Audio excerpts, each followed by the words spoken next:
জয়রাম বন্ধুরা, আমি অমৃতা। আমি রাম শ্রী ভবতোষ বন্দ্যোপাধ্যায় লেখা রাম ভাই স্মরণে প্রথম খণ্ড থেকে চতুর্থ অধ্যায় পড়ে শোনাচ্ছি।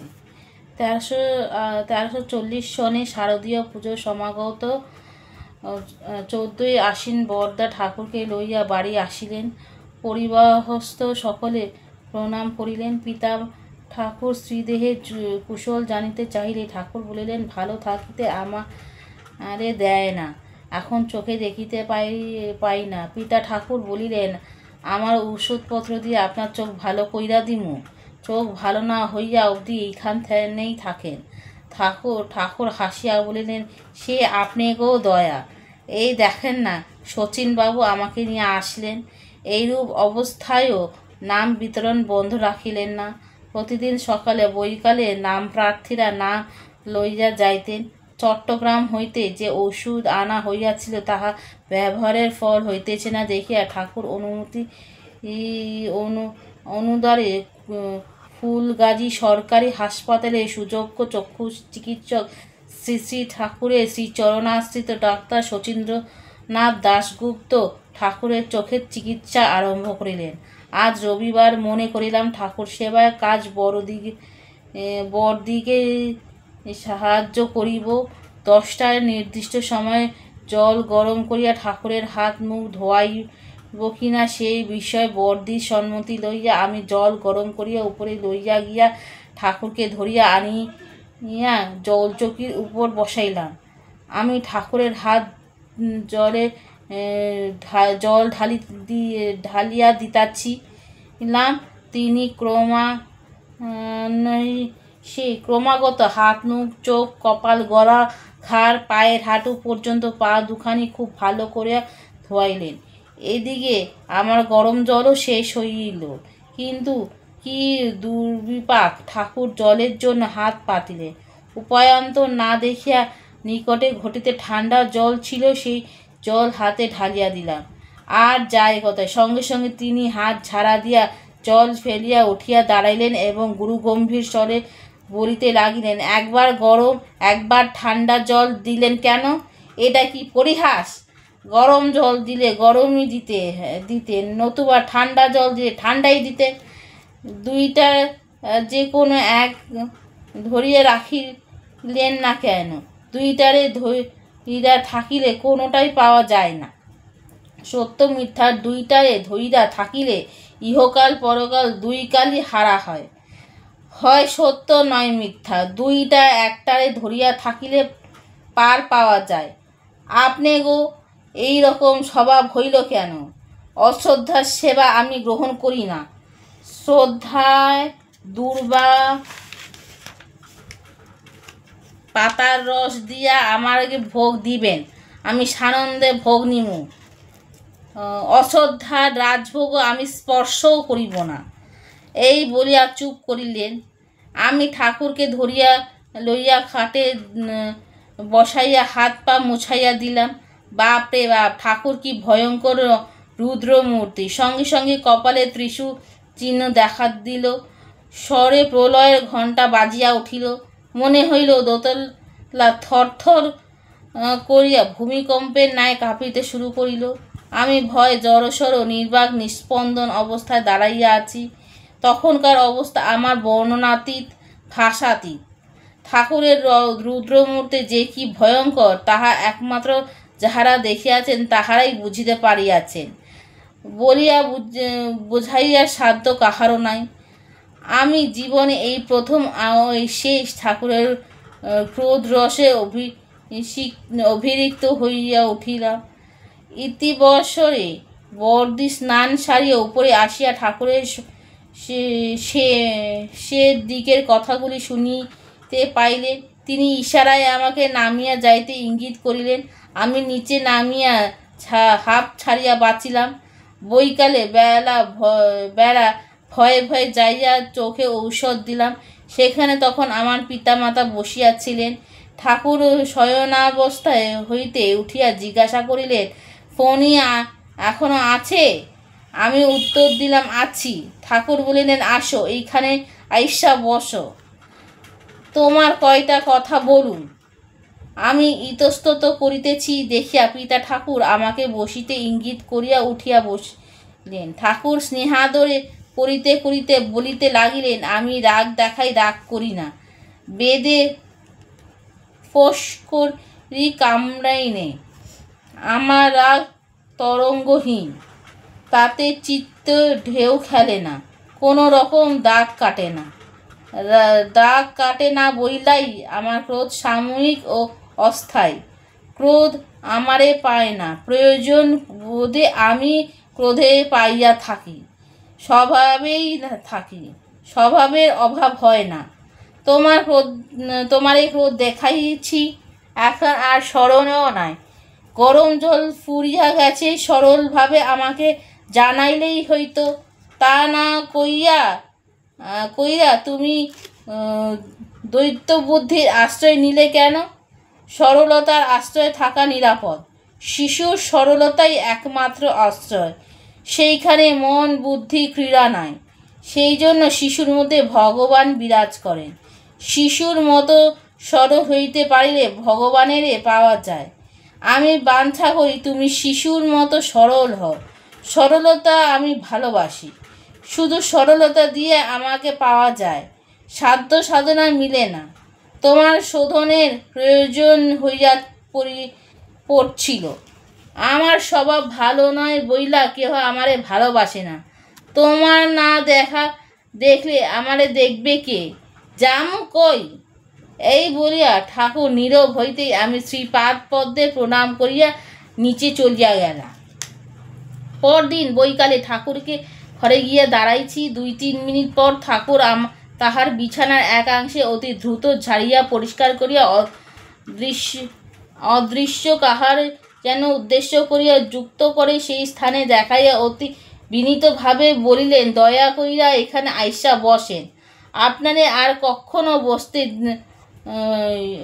কোনখানে বসতে দিমু? ঠাকুর যুক্ত করে বসিয়া আছেন, মুখে মধুর হাসি। ঠাকুর ঘরটি অতুলনীয় এক স্বর্গীয় সৌরভে আমোদিত হইয়া উঠিল। মিনিট 2 পর ঠাকুর যেন কাহাকে জিজ্ঞাসা করিলেন, দেব দেবীদের কি সংবাদ? মিনিট খানেক চুপ থাকার পর ঠাকুর কিছুক্ষণ খুব জোরে হাসিলেন। পরে হাসি সংবরণ করিয়া যুক্ত করে কাহারও উদ্দেশ্যে বলিলেন, দেবী পূজার নিমন্ত্রণ উপলক্ষে দেবী দর্শন হইল। ঠাকুর একটু নীরব থাকিয়া পুনরায় বলিলেন, আমি যামু। দেবী পূজা আনন্দে স্বয়ং বৈকুণ্ঠেশ্বরেও বাঞ্ছা করেন।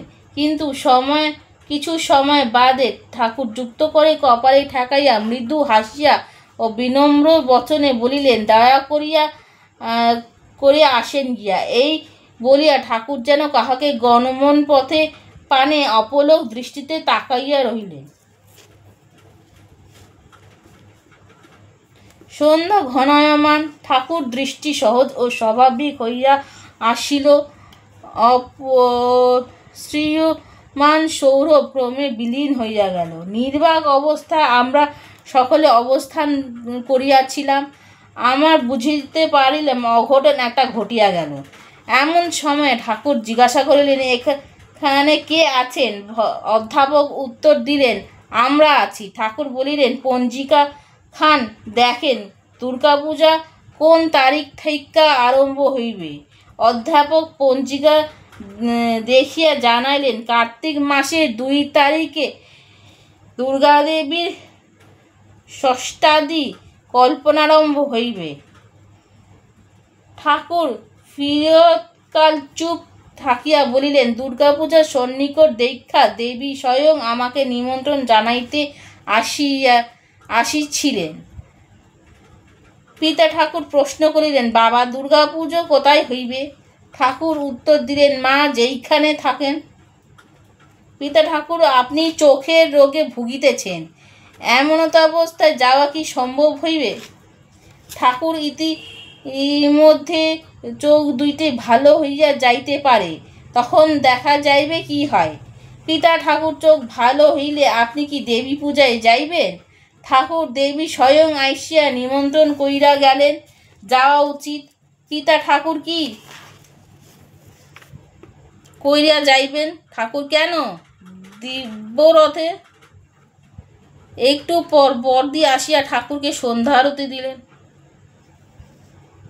পরদিন সকাল 9টায় ডাক্তার শচীন্দ্র বাবু আসিয়া ঠাকুরের চোখ পরীক্ষা করিয়া ওষুধ পরিবর্তন করিয়া চলিয়া গেলে। ঠাকুর বলিলেন, আর কয়টা দিন এইখানে সেই দেখা কলকাতা চইলা যাও। সেইখানে গিয়া যদি দৃষ্টিশক্তি ফিরা পাই, এই চোখের জন্য তোমাদিগকে বড় বিব্রত করছি। আমাদের কোনো অসুবিধাই হয় না, আনন্দই পাই। এই সময় আমি বলিলাম, নাম করতে বসলে মন বিভিন্ন স্থানে ও বিষয়ে ঘুরে বেড়ায়, নাম হয় না। কি নাম দিলেন? ঠাকুর বলিলেন, তোমার পূর্বজনে সাধিত নাম শুনাইয়াছি, নাম দেই নাই। মাতৃজঠরেও নাম শুনিয়াছিলাম, প্রকৃতির রাজ্যে আইসা নাম ভুইলা গেছ। পুনরায় নাম স্মরণ করাইয়া দিচ্ছি। নাম করো শিবরূপী প্রাণ, নাম আবরণহীন। তাই মনে সংকল্প বিকল্প নাম কইরা অপেক্ষা রাখে না, অভিরাম নাম হয়। নাম শুনতে মন লাগে না, মন সেই জন্য ইচ্ছা ঘুইরা বেড়ায়। তুমি নাম শোনার জন্য চেষ্টা করবা, মনের দিকে লক্ষ্য রাখবে না, লক্ষ্য রাখার নামের দিকবে। মনের গতি চিরচঞ্চল, যত চঞ্চল হোক আর যে এইখানেই যাওক না কেন, ফিরে আবার নিজের জায়গায় আসবা। ফিরে আইয়া তুমি সেই নাম শুনছ, মন সেই নাম শুনতে পাইব। তুমি সর্বদা নাম শুনবার জন্য অভ্যাস করো। তা হইলে মন বিষয়ান্তর থাইকা ফিরে আসিয়া নাম শুনতে ক্রমে ক্রমে চঞ্চলতা ত্যাগ করিয়া স্থির ভাবে ধারণ করব। তখন মন প্রাণের সঙ্গে যুক্তি হইয়া মঞ্জুরি হইয়া যাইবে, ধ্যানের উদয় হইবে। প্রশ্ন, ধ্যান কাকে বলে? তৎময় হওয়ার ধ্যান বলে। তৎময় কি? কিছুই বুঝিতে পারিলাম না ঠাকুর। তৎ হইল প্রাণ, আর ময় হইল মিশা, একাকার হইয়া যায়। মন ও মনের বিষয়গুলি এবং বুদ্ধি অহংকার প্রাণ সঙ্গে মিশিয়া যাওয়ার নাম তন্ময়তা। শুধু শুনিয়া বুঝিবার চেষ্টা করিলে বোঝা হয় না, কার্য কইরা বুঝাইলেই বুঝা হয়। ধ্যান করিলে তবে বুঝিতে পারবা। অভ্যাস আর সম্ভব হয়, অভ্যাসের দ্বারা অসম্ভব সম্ভব হয়। এই পুরস্কার লক্ষ্মীরূপা।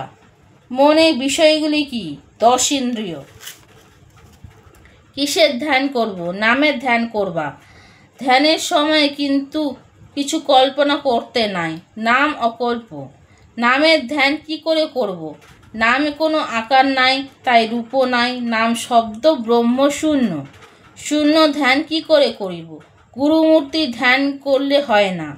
নাম আর গুরু কোনো পার্থক্য নাই, দৃশ্যত ভিন্ন বোধ হইলেও স্বরূপ তো এক।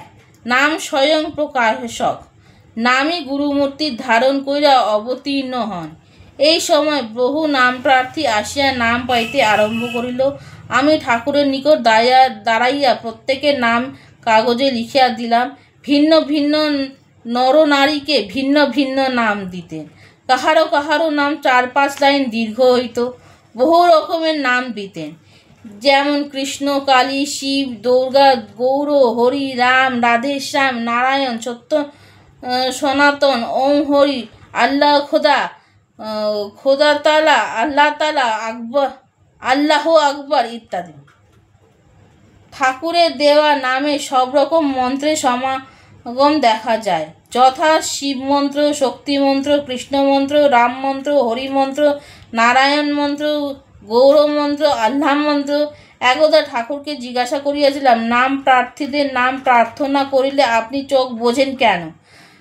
ঠাকুর বলিলেন, চোখ বুঝি নাম প্রার্থীগণের পূর্বজনের নাম ভাইসা ওঠে, এই নাম আমি পুনরায় মনে কইরা দিই। ক্ষেত্র বিশেষত নাম দেই, আবার কোনো কোনো ক্ষেত্রে সেই না দেই না। আমরা আপনার নিকট থেকে যে নাম পেয়েছি, আমরা কোনো মন্ত্রের উপাসক এবং কোন সম্প্রদায় যুক্ত, যেমন গিরি, পুরী, ভারতী ইত্যাদি নানা সম্প্রদায় রয়েছে। ঠাকুর বলিলেন, আপনারা যিনি এই মন্ত্রের উপাসক, তিনি সেই মন্ত্রেই পাইয়াছেন। যারা কোনো মন্ত্রের সাধনা করে নাই, তারা সময় হইলে মন্ত্র পায়, নতুবা পায় না। সম্প্রদায় দিয়া কি হইবে? আপনারা মানব সম্প্রদায় যুক্ত। যারা ভিন্ন মন্ত্রের উপাসক, তাদের উপাস্য দেবতাও কি ভিন্ন? সেই জন্য কি সম্প্রদায় এত বিভেদ? ভিন্ন ভিন্ন মন্ত্রের উপাস্য দেবতা ভিন্ন ভিন্ন দৃষ্ট হইলেও সবই এক ও অভিন্ন, মূলত একই শক্তির ভিন্ন ভিন্ন রূপের প্রকাশ। এই জন্য উপাস্য দেবতা কখনো ভিন্ন হয় না। মন্ত্রের অর্থ হইল মনকে ত্রাণ করা। যতক্ষণ মন থাকে ততক্ষণ ভিন্ন ভিন্ন উপাস্য দেবতা থাকে, ভিন্ন ভিন্ন সম্প্রদায় থাকে। মনের ত্রাণে হইল সব এক, তখন কোন বিরোধ থাকে না। এই জন্মে যদি কেউ পূর্বজন্মে সাধিত নাম না পায়, অন্য নাম পায়, তাহলে তার কি গতি হয়? যাওয়া আসার সার হয়। সদ্গুরু দত্ত নামে শক্তি অসীম, অমোঘ। সদ্গুরু ধরতে জানেন, ছাড়তে জানেন না। বইলাই নাম সাধনের ফলে নাম অনুরাগ জন্মে, অনুরাগ থাইকা রুচি হয়, রুচি থাইকা নামে প্রেম হয়, নামে প্রেম যোগ হইলে ব্রজবাসী হইয়া যায়, আর যাতায়াত করতে হয় না। একই নাম জন্মে জন্মে লাভ করা উপায় কি? গুরুর উপর পূর্ণ বিশ্বাস থাকলে উপায় গুরুই করেন। আর আজ ৩রা কার্তিক, সপ্তমী পূজা আয়োজন করিয়া রাখা হইয়াছে। পিতা ঠাকুর আইসা ঠাকুরকে বলিলেন, বাবা, সপ্তমী পূজায় সময় হইয়াছে। ঠাকুর নতুন ধুতি চাদর পরিধান করিয়া খাটের ধারে দক্ষিণস্ব হইয়া চরণ দুইখানি নিচের দিকে ঝুলাইয়া বসিলেন। মাতা ঠাকুরনী এক ঘটি জল ও এক গামলা লইয়া ঠাকুরের চরণ দুখানি গামলার মধ্যে সযত্নে রাখিয়া ঘটি হইতে জল দিয়া ধোয়াইলেন। স্বীয় বস্ত্রাঞ্চল দিয়া চরণ যুগল মুছাইয়া পরে মাথায় চুল দিয়া ধীরে ধীরে মুছাইয়া দিলেন। গামলার জল বোতলে ভর্তি করিয়া রাখা হইয়াছি, তথাপি চরণামৃত রূপে ইহার আমরা পান করি। বরদা ঠাকুরের পূজা আরম্ভ করিলেন। পরিবারস্থ ছেলে মেয়ে লইয়া আমরাই কীর্তন আরম্ভ করিলাম। এই সময় বহু গুরু ভাই বোন আসিলে দোতলা ভরিয়া গেল। পূজারতি আসতে অন্তে ভোগ নিবেদন করা হইলে ভোগারতি কীর্তন বন্ধ করিলাম। ঠাকুর অবিচলে ভাবে বসিয়া করুণামাখা অপলক দৃষ্টিতে শূন্য পানে তাকাইয়া রহিলেন। মনে হইল তিনি এই জগতে নাই। তখনকার শান্ত সমহিত সৌম্য সুন্দর মধুর মূর্তি দর্শনে সকল নয়ন মন সার্থক হইল। উপস্থিত সকলে প্রণাম নিবেদনে শেষ হইলে ঠাকুর আসন ত্যাগ করিলেন। ঘর স্বর্গীয় সৌরভে আমোদিত হইয়া গিয়াছে।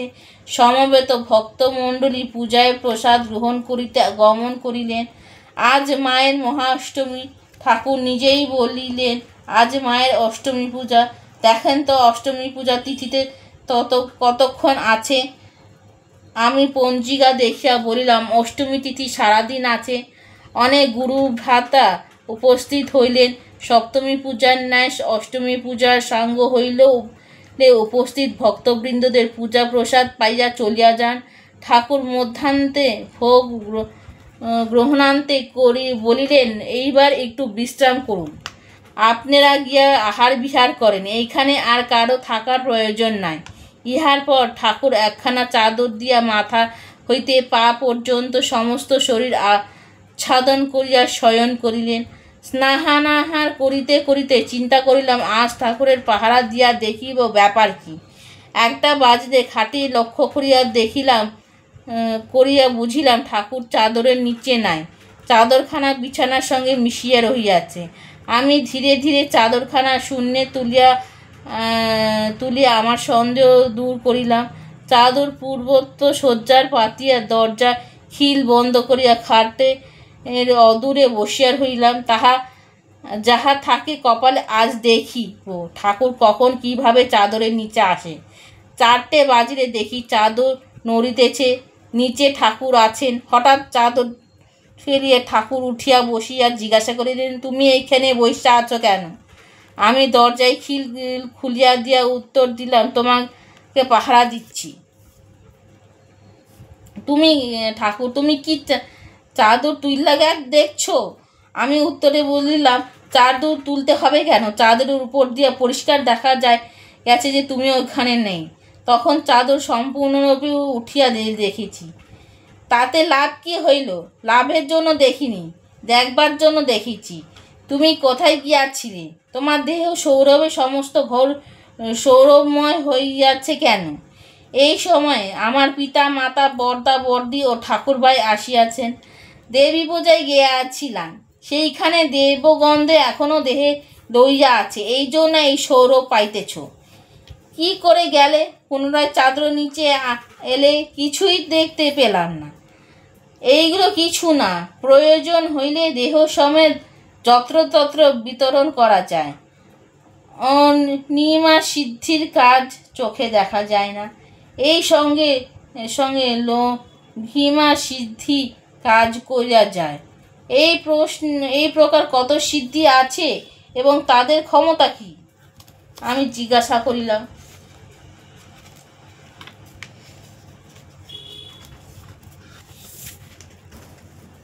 অষ্টাদশ সিদ্ধি আছে, তার মধ্যে 4 সিদ্ধি প্রধান। এইগুলি ক্ষমতার অসীম।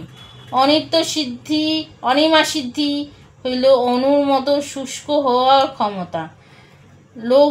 ঘিমা সিদ্ধি হইল বায়ু থাইকা হালকা হইয়া যত্রতত্র বিচরণ করার ক্ষমতা। গরিমা বা মহিমা সিদ্ধি বিরাট আকার ধারণ করার ক্ষমতা।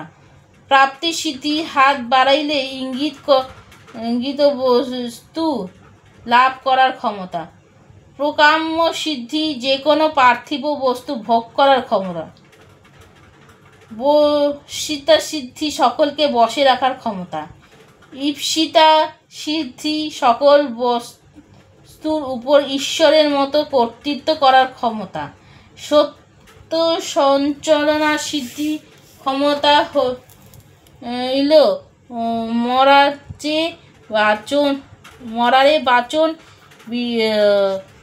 বিষে অমৃত পরিণত করা। সাধক এইগুলি যে কোনো একটা কিংবা 2টা সিদ্ধি অর্জন করতে পারলে প্রতিষ্ঠা বিষে ভূমিকা মরে, ভগবত পদ পায় না। এই বলিয়া ঠাকুর নীরব হইলেন। আজ নবমী পূজা পূর্বদিনের ন্যায় সমাপ্ত হইল। এই দিন শত শত নামপ্রার্থী রাত্রি 9টায় পর্যন্ত নাম পাইলেন। রাত্রিতে ঠাকুর বরদাকে বলিলেন, এইখানে আইসা চোখের চিকিৎসা উপলক্ষে অনেক দিন কাটাইলাম, কোনো ফল পাইলাম না। আমারে নিয়া কাইল রাতে গোয়ালন্দ স্টেশনে কলকাতা চলেন, সেখানে চোখের চিকিৎসা করাইয়া দেখি কি হয়। ঠাকুরের শয়ন দিয়ে আসিয়া বরদা আমাদিগকে এই সংবাদ দিলেন। গভীর রাত্রিতে নিদ্রাভঙ্গ হইতে ঠাকুরের শয্যা পাশে দাঁড়াইয়া দেখিলাম মশারির ভিতর থেকে ঠাকুর বসিয়া আছেন। ঠাকুরকে জিজ্ঞাসা করিলাম, ঘুমাও নাই? উত্তর দিলেন, ঘুম ভেঙে যেতে তোমায় নিকট এসেছি। ঠাকুর বেশ করেছ। পায়ে দুখানি আবার বেদনা করছে। আমি খাটে বসিয়া পা দুখানি আমার কোলে লইয়া টিপিতে টিপিতে জিজ্ঞাসা করিলাম, আমি নিঃশব্দে এসে দাঁড়াইয়াছিলাম, তোমার চোখ বোঝা ছিল, জানতে পেলে কি করে? ঠাকুর বলল, কেন? পুণ্ডরীকের চোখ সকলেই প্রকাশ পায়। তুমি নাকি আগামীকাল রাতে চট্টগ্রাম গোয়ালন্দ মেইলে কলকাতা চইলা যাবে, এখানে আরো কিছুদিন থেকে চিকিৎসা করালে ভালো হতো না? উত্তরে ঠাকুর বলেন, চোখের চিকিৎসা এখানে হইবে না। চোখের চিকিৎসার জন্য এইখানে আসি না, এই জন্য আসিয়াছি, যেই জন্য আসিয়াছি তার কিছুটা সমাধা হইয়াছে, এখন চলিয়া যাইতে হইবে। কি জন্য এসেছিলে বলতে কি? ঠাকুর বললেন, এখন বইলা কি হইবে, পরে শুনতে পারবা। আমি আর কিছু না বলিয়া পা টিপিতে লাগিলাম। কিছুক্ষণ পর জিজ্ঞাসা করিলাম, শুনেছি বিল্বপত্র ভক্ষণে স্বাস্থ্য ভালো হয়, উহা খাবো কি? বিল্বপত্র ব্রহ্মচর্য রক্ষার সহায়ক। বেলপাতায় খাওয়া ভালো। একটা বেলপাতায় ৮ ভাগ কইরা প্রতিদিন সকলে ১ ভাগ খাইতে হয়, তাতে বীর্য ধারণের ক্ষমতা বৃদ্ধি হয়। পরদিন সকালে পিতামাতা ঠাকুরকে আসিয়া ঠাকুর প্রণাম করিয়া জিজ্ঞাসা করিলেন, বাবা, আপনি বলিয়াছিলেন আজ কলকাতা চলিয়া যাবেন, কিন্তু চোখের চিকিৎসার কিছু হইল না। ঠাকুর বলিলেন, চোখের চিকিৎসা এখানে হইবে না। চোখের চিকিৎসার জন্য এখানে আসি নাই, আসি আপনার জন্য। এখন বলি শোনেন। আপনার জীবনে অন্নদান, বস্ত্রদান, গরিব দুঃখীদের সাহায্য দান, পুষ্করিণী খনন, রাস্তা উৎসর্গকরণ, নানা পূজা দোলোৎসব বহু কিছু করেছেন। এতে কিছু কইরা লাভ কি হইল? আমি কিছু দেখি না। দানাদি কর্মফলে সর্বভোগ প্রাপ্তি ঘটে। স্বর্ণভোগ অন্তে পুনরায় এই মরুভূমি আরম্ভ হয়। সকল রকম দানাদি কর্মের ফল আছে। বিষয় আসক্তি দান কর্মের ফল গজায় না। কর্মের ফল যদি না থাকে তবে কর্মফল ভোগেও থাকে না। কর্মফল ভোগ না থাকলে কর্মপাশও থাকে না। কর্মপাশ যুক্ত হয়, কর্মপাশ মুক্ত হয়। কর্মপাশ মুক্ত হইলে ব্রজ দেহি লাভ হয়। তখন পতিব্রতা শক্তি জাগরিত হয়। এই শক্তিরে 10 ইন্দ্রিয় মন বুদ্ধি অহংকার প্রলুব্ধ করতে পারে না বইলাই নামে প্রেমে যোগ হয়, গতাগতিও শেষ হয়। এইটাই মানব জন্মের চরম সার্থকতা। আপনি সকল বিষয় থাইকা আসক্তি নিয়ে আইসা শ্রী ভগবানের দান করেন। আমি এইবার আইসা এই কতদিন অন্ধত্ব বরণ কইরা আপনাকে জন্য কিছু কাজ কইরা গেলাম। পরে সময় সুযোগ পাইলা কিটুকু করার চেষ্টা করুন। ভগবান আপনাকে মঙ্গল করেন। এই বলিয়া ঠাকুর নীরব হইলেন। পিতৃদেব পুনরায় ঠাকুরের চরণে প্রণাম করিলেন। ঠাকুর জয় গোবিন্দ বইলা আশীর্বাদ করিলেন। নবমীর দিন রাত্রিতে ঠাকুর আমায় ঠাকুর ভাই ফণীন্দ্র হাতে শ্রীহস্তে লিখিত একখানা কাগজ দিয়া বলিলেন, এই লিপিকাখান নিয়া আজ ভোর রাতে ট্রেনে কৈবল্যধাম গিয়া ভক্ত সম্মেলনে হরিবাবুর নিকট দিয়া এইখান পাঠ করিয়া শুনাইয়া বলবেন। এই লিপিকা ঠাকুর যাহা লিখিয়াছেন তা উদ্ধৃত করিয়া দিলাম। এই আশ্রমেই আমি আমার প্রাণ, প্রাণেই ঈশ্বর, সম্পদ ভগবানের স্বরূপ শক্তি। শ্রী গুরুদেবের পরমানন্দে সাধ্য আত্মশক্তি তাহার স্বজন স্বরূপ সহকারে সমস্ত ত্রিলোকাদি বৈকুণ্ঠই কৈলাস আদর্শ নিয়া গয়া প্রভৃতি পুরুষোত্তমীয় শ্রী বৃন্দাবন প্রভৃতি যাবতীয় অধিষ্ঠানীয় সময় বিশুদ্ধ শক্তি নেয়া নিত্য কাজ করিতেছেন। কৈবল্য শক্তিতে সিংহবাহিনী প্রভৃতি মহাদেবী যত রকম বিভূতি আছে, সাবিত্রী সমস্ত শক্তি বিস্তার রূপে বিরাজমান রহিয়াছেন। এই স্থানচ্যুত হইয়া এক পদ কোথাও যান না। গয়া প্রভৃতি বিষ্ণুপদাদিতে পিণ্ডদানে, গয়া প্রভৃতি সমস্ত তীর্থ স্নানোৎসবাদি যে সকল ফলশ্রুতি আছে, তাহার সমস্ত ফল ওইখানে অবগাহনের পিণ্ডাদি দানে কি শুশ্রূষাদি দ্বারা ফলবতী হইবে। আপনারা এই বাক্য বিশ্বাস করিয়া অন্যান্য মনে ভ্রমশূন্য হইয়া এই কৈবল্য সম্ভারে নিত্য সুস্থতা করিয়া ধন্য হন। এই আশ্রমে আমার প্রাণ রহিয়াছে জানিবেন, যাহাতে এই আশ্রমের নিয়মিত সেবা ও যাহারা ওখানে উপস্থিত থাকবেন তাহারা সে কোনরূপের অভাব না হয়। ইহা আপনাদের উপর ভার দিয়া আপনাদের প্রার্থী হইয়াছি। কালে কোনো মহাজন দ্বারা এই আশ্রমের মাহাত্ম্য প্রকাশ হইয়া ত্রিলোক ধ্বনিত হইবে।